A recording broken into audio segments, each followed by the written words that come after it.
विद्यालय र छनौट गरिदिनु भएकोमा यहाँहरूलाई पुनः नमस्कार अनि धन्यवाद दिन चाहन्छु। अझ विशेष गरी धन्यवाद दिन चाहन्छु।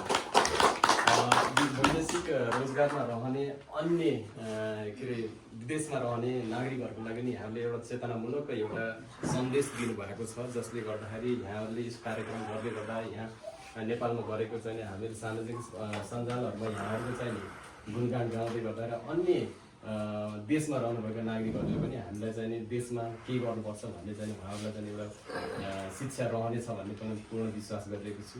त्यस कारणले गर्दाखेरि यहाँहरूले रोजगारी सिलसिलामा उहाँ विदेशमा गएर पनि नेपालको मायालाई उत्तिकै जगाएर एउटा चाहिँ यहाँ चाहिँ विकास एउटा सहयोग गर्नुपर्छ भन्ने खालको चाहिँ यहाँहरूको मनस्थिति राख्नु भएकोमा यहाँहरूप्रति पुनः हार्दिक धन्यवाद दिन पनि चाहन्छु।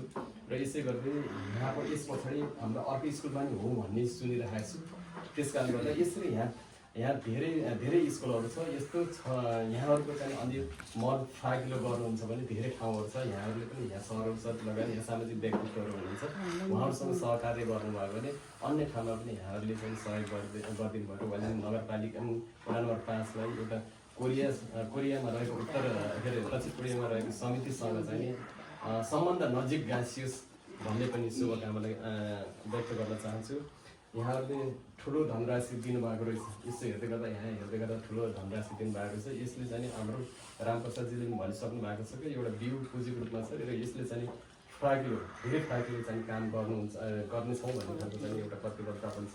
यसले चाहिँ एउटा यहाँहरूलाई चाहिँ यहाँहरूको चाहिँ यो बिउ पुँजी स्वरूप मानेर यसले चाहिँ यहाँको चाहिँ व्यवस्थापन पक्ष शैक्षिक बाटोको चाहिँ व्यवस्थातर्फ लैजान चाहिँ महत्त्वपूर्ण भूमिका खेल्नेछ र यसमा पनि हामीले साथ सहयोग गर्नेछौँ भन्दै र म धेरै नबोलिकन यहाँहरूको चाहिँ समयको पाबन्दी पनि छ, यहाँहरू चाहिँ अर्को ठाउँमा पनि जाने छ भन्ने सुनेको छु। त्यो ठाउँमा जाँदा पनि अलिकति टाइम लस हुन सक्छ। त्यस कारणले गर्दा धेरै कुरा नभनिकन यहाँहरूप्रति वालिङ नगरपालिकालाई चाहिँ नि वालिङ नगरपालिका वडा नम्बर 5मा माया गरिदिनु भएकोमा यहाँहरूप्रति म एउटा वालिङ नगरपालिका सम्पूर्ण नागरिकहरूको एउटा जनप्रतिनिधि रहेको तर्फले गर्दाखेरि सम्पूर्ण नागरिकको तर्फबाट पुनः यहाँहरूलाई चाहिँ हार्दिक धन्यवाद दिँदै मैले आफ्नो भनाइ दिन्छु। हस्, धन्यवाद।